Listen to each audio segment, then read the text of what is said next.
अस्सलाम वालेकुम, मेरा नाम है ज़मीन यूनुस और आज की वीडियो में हम डिस्कस करेंगे जनरल नॉलेज के 20 मोस्ट इंपॉर्टेंट एमसीक्यूज़। ये जो एमसीक्यूज़ हैं बहुत से प्रीवियस पास पेपर से पिक किए गए हैं जो कि बार बार रिपीट हुए हैं डिफरेंट कम्पिटिटिव एग्जाम्स में, लाइक पीपीएससी के, एफपीएससी के, पीएमएस के, सीएसएस के और जितने भी कम्पिटिटिव एग्जाम्स हैं जो कि वन पेपर एमसीक्यूज़ की प्रिपरेशन में आते हैं स्टूडेंट्स। तो ये उनमें से एमसीक्यूज़ पिक किए गए हैं। तो ये वीडियो जो है आपके लिए बहुत ही ज़्यादा इन्फॉर्मेटिव और यूजफुल होने जा रही है। और अगर आप किसी कम्पिटिटिव एग्जाम्स की प्रिपरेशन कर रहे हैं तो ये आपके लिए बहुत ही यूजफुल और हेल्पफुल साबित होगी। और अगर आप किसी कम्पिटिटिव एग्जाम्स की प्रिपरेशन नहीं भी करें फिर भी जनरल नॉलेज एक ऐसी चीज़ है कि वो आपके नॉलेज के लिए, नॉलेज को बढ़ाने के लिए बहुत ज़रूरी होता है। तो आपको जनरल नॉलेज की चीज़ें आपको पता होनी चाहिए। तो वीडियो स्टार्ट करते हैं। वीडियो स्टार्ट करने से पहले मैं आपसे रिक्वेस्ट करना चाहूँगा कि अगर अभी तक आपने मेरे चैनल को सब्सक्राइब नहीं किया तो काइंडली मेरे चैनल को सब्सक्राइब कर ले ताकि आपको ऐसी मजीद इन्फॉर्मेटिव और यूजफुल वीडियोस मिलते रहें। तो स्टार्ट करते हैं आज की वीडियो। तो क्वेश्चन नंबर 1 हमारे पास है, on every 10 December the Nobel peace prize is awarded in. हर 10 दिसंबर को नोबेल पीस जो है वो नोबेल पीस प्राइज जो वो अवार्ड किया जाता है वो कहाँ पे किया जाता है। तो हमारे पास ऑप्शंस हैं यूएसए, नॉर्वे, रोम या नन ऑफ दीज। तो ये जानते हैं स्टूडेंट्स कि इसका आंसर क्या है। तो इसका आंसर है हमारे पास नॉर्वे। तो आपने याद रखना है कि on every 10 December the Nobel peace prize is awarded in Norway. बढ़ते हैं अपने नेक्स्ट क्वेश्चन की तरफ। क्वेश्चन नंबर 2 हमारे पास है, Kaliningrad border lies with Lithuania and Poland. इधर से आपको एक बात आपने ये याद रख लेनी है कि जो कलिनिंग्राड बॉर्डर जो है वो किसके दरमियान है, लिथुआनिया और पोलैंड के। अब आपने बताना कि ये जो टेरिटरी है ना वो कौन सी कंट्री से बिलोंग करती है। हमारे पास ऑप्शन है पोलैंड, लिथुआनिया, रशिया या नन ऑफ दिस। तो ये जानते हैं स्टूडेंट्स कि इसका आंसर क्या हमारे पास। तो इसका आंसर हमारे पास रशिया। तो आपने याद रखना है इसके अंदर आपकी 3-4 चीजें इंपॉर्टेंट जो है वो कवर हो जाएंगी। एक तो ये चीज आपको कवर होगी जो कलिनिंग्राड बॉर्डर जो है वो किसके दरमियान है, लिथुआनिया और पोलैंड के दरमियान। और ये जो टेरिटरी है वो कौन सी कंट्री के साथ बिलोंग करती है, वो बिलोंग करती है रशिया के साथ। बढ़ते हैं अपने नेक्स्ट क्वेश्चन की तरफ। क्वेश्चन नंबर 3 हमारे पास है, cold wars were fought between. जो कोल्ड वार जिसको कहा जाता है वो किन के दरमियान लड़ी गई थी। तो हमारे पास ऑप्शंस हैं UK, Iceland, Norway, Iceland, Sweden, Denmark या नन ऑफ दिस। अगर आपको पता है कि ये फ्लैग्स कौन सी कंट्री के हैं तो आपको आंसर भी पता चल गया होगा। और अगर आपको नहीं पता चला तो इस चीज से आपको एक तो इन कंट्रीज के फ्लैग का भी पता चल जाएगा और आपको पता भी चल जाएगा कि जो कोल्ड वार्स थी वो किन के दरमियान लड़ी गई थी। तो आइए देखते हैं कि इसका आंसर क्या हमारे पास। तो इसका आंसर है हमारे पास यूके एंड आइसलैंड। तो आपने याद रखना कि cold wars were fought between UK and Iceland. बढ़ते हैं अपने नेक्स्ट क्वेश्चन की तरफ। क्वेश्चन नंबर 4 हमारे पास है, Martti Ahtisaari receive Nobel piece Prize in 2008 for his efforts to resolve the international conflicts belongs to which country. Martti Ahtisaari इन्होंने जो नोबेल पीस प्राइज विन किया था 2008 में, किस वजह से विन किया था, क्योंकि इनकी एफर्ट्स थी, इन्होंने इंटरनेशनल कॉन्फ्लिक्ट्स को रिजॉल्व किया था। आपने बताना है इस क्वेश्चन के अंदर कि इनका कौन सी कंट्री के साथ ताल्लुक है। हमारे पास ऑप्शंस हैं Finland, Norway, Sweden, none of this. तो ये जानते हैं कि इसका आंसर क्या हमारे पास। तो इसका आंसर है हमारे पास फिनलैंड। तो मार्टी अत्सरी जिन्होंने नोबेल पीस प्राइज 2008 में विन किया था, जो किस चीज के लिए विन किया था, क्योंकि इंटरनेशनल कॉन्फ्लिक्ट्स जो थी, इनकी जो एफर्ट थी इसको रिजॉल्व करने के लिए थी, इनका तल्लुक जो है वो फिनलैंड से था। बढ़ते हैं फिर नेक्स्ट क्वेश्चन की तरफ। क्वेश्चन नंबर 5 हमारे पास है, 77% land area of Russia is located in. आपने बताना है कि 77% जो रशिया का लैंड एरिया वो कहाँ पे लोकेटेड है। तो हमारे पास ऑप्शन है एशिया, यूरोप, बोथ या नन ऑफ दिस। तो ये जानते हैं स्टूडेंट्स कि इसका आंसर क्या हमारे पास। तो इसका आंसर है हमारे पास एशिया। तो आपने याद रखना कि 77% land area of Russia is located in Asia. बढ़ते हैं अपने नेक्स्ट क्वेश्चन की तरफ। क्वेश्चन नंबर 6 हमारे पास है, Russia is located in which 2 continents. आपने बताना कि रशिया कौन से 2 कॉन्टिनेंट्स के दरमियान में लोकेटेड है। तो हमारे पास ऑप्शन है Asia Europe, Europe Africa, Asia America या नन ऑफ दिस। तो ये जानते हैं कि इसका आंसर क्या हमारे पास स्टूडेंट्स। तो इसका आंसर है हमारे पास एशिया एंड यूरोप। तो आपने याद रखना है कि Russia is located in 2 continents and these 2 continents and Asia and Europe. यानी कि एक साइड पे एशिया, एक साइड पे यूरोप है और दरमियान में क्या है, रशिया है। बढ़ते हैं अपने नेक्स्ट क्वेश्चन की तरफ। क्वेश्चन नंबर 7 हमारे पास है, Obama's book a promise land came out on. Obama ने एक बुक लिखी प्रॉमिस लैंड। आपसे ये भी एग्जाम में पूछा जा सकता है कि जो एक अ प्रॉमिस लैंड है ये बुक है, इसके ऑथर कौन है। तो आपको पता नहीं चाहिए कि कौन ऑथर है। अब आपने इसके अंदर बताना है कि कब रिलीज हुई। तो हमारे पास ऑप्शन है 15 नवंबर, 16 नवंबर, 17 नवंबर, 18 नवंबर। तो ये जानते हैं स्टूडेंट्स कि इसका आंसर क्या है। तो इसका आंसर है 17 नवंबर। तो आपने याद रखना है कि ओबामा की जो किताब है अ प्रॉमिस लैंड वो 17 नवंबर को आई। बढ़ते हैं अपने नेक्स्ट क्वेश्चन की तरफ। क्वेश्चन नंबर 8 हमारे पास, becoming the biography written by. तो आपने बताना है कि ये जो बिकमिंग है ये किसी की बायोग्राफी है, ये किसने लिखी है। हमारे पास ऑप्शन है Henry Clinton, Indira Gandhi, Michael Obama या मेलानिया ट्रम्प। तो आइए स्टूडेंट्स जानते हैं कि इसका आंसर क्या हमारे पास, इसका आंसर है हमारे पास माइकल ओबामा। तो आपने याद रखना है कि बिकमिंग जो इसकी जो बायोग्राफी है वो किसने लिखी है, माइकल ओबामा ने। अब स्टूडेंट्स इस क्वेश्चन के अंदर आपको एक और हिंट देता चलूं कि ये जितनी भी ऑप्शंस है ना, ये आपके लिए इससे भी जरूरी है कि जो हेनरी है वो क्लिंटन की वाइफ है, इंदिरा गांधी जो है वो गांधी साहब की वाइफ है, माइकल ओबामा जो है वो ओबामा की वाइफ है, और जो मिलेनिया ट्रम्प है वो ट्रम्प की वाइफ है, जो कि एक बड़ी पर्सनैलिटीज हैं। तो आपको इधर से ये भी पता चलेगा कि उनके वाइफ के नेम क्या है। लेकिन बिकमिंग जो एक बायोग्राफी है ये किसने लिखी है, माइकल ओबामा ने।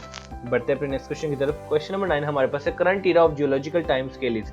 जियोलॉजिकल टाइम स्केल के मुताबिक से करंट ईरा जो है उसका क्या नाम है। तो हमारे पास ऑप्शन है पैलेओजोइक, मीसोजोइक, हेलोसिन या नन ऑफ दिस। तो ये जानते हैं कि इसका आंसर क्या हमारे पास, तो इसका आंसर हमारे पास हेलोसिन। तो आपने याद रखना है कि जो करंट ईरा है जियोलॉजिकल टाइम स्केल का वो है होलोसिन।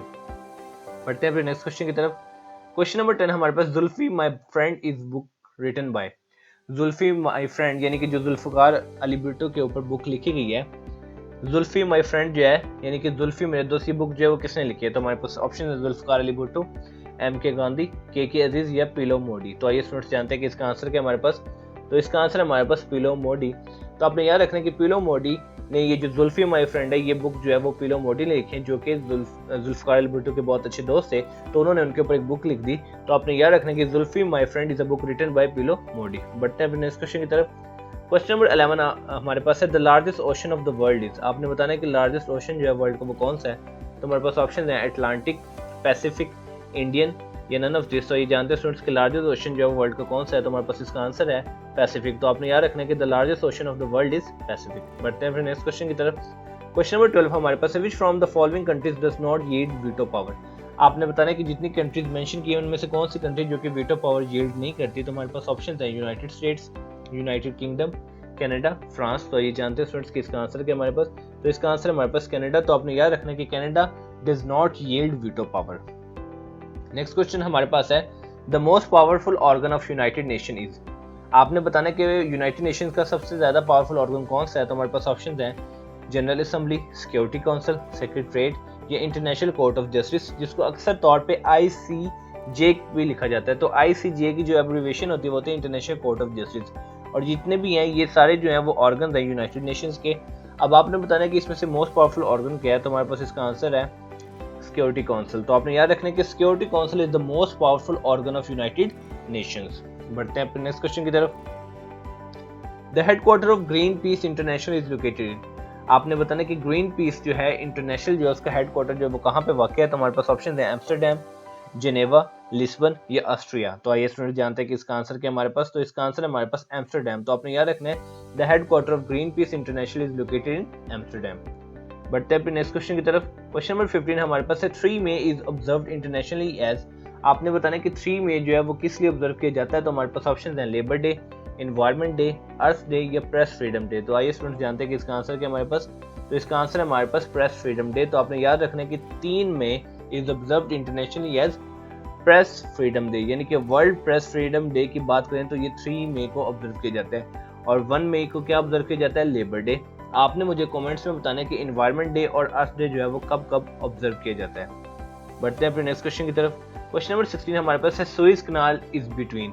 आपने बताना है कि सुएज कैनाल किसके दरमियान है। तो हमारे पास ऑप्शन है Arabian Sea and Red Sea, Red Sea and North Sea, Mediterranean Sea and North Sea या Mediterranean Sea and Red Sea. तो ये स्टूडेंट जानते हैं कि इसका आंसर क्या हमारे पास, तो स्टूडेंट इसका आंसर है हमारे पास Mediterranean Sea and Red Sea. तो आपने याद रखना है कि सुएज कैनाल जो है वो मेडिटेरियन सी और रेड सी के दरमियान में है। ठीक है, तो ये आपने नहीं बोलना किसके दरमियान में है, मेडिटेरियन सी एंड रेड सी। बढ़ते हैं अपने नेक्स्ट क्वेश्चन की तरफ।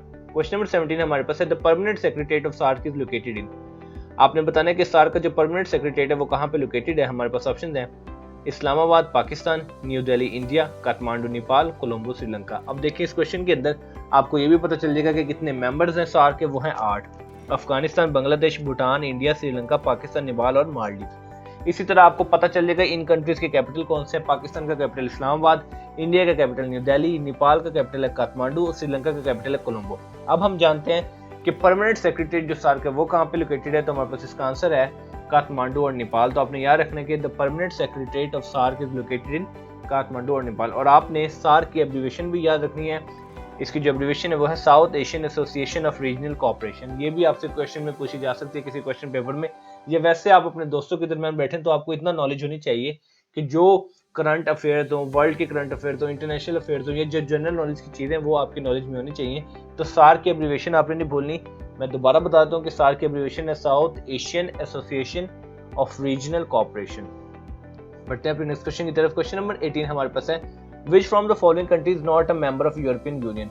यूरोपियन यूनियन को अक्सर एग्जाम में EU भी सिंपल लिखा होता है, तो EU जहां पे लिखा हो एग्जाम पे तो आपको पता होना चाहिए कि ये हम सिर्फ कहते हैं यूरोपियन यूनियन को।